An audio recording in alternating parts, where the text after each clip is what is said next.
আমি গতকাল থেকেই এখানে একটি বালির ভাস্কর্য তৈরি করছি।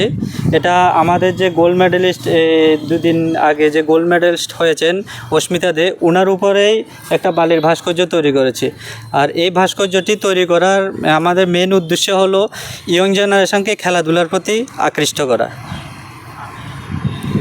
এই যে এটা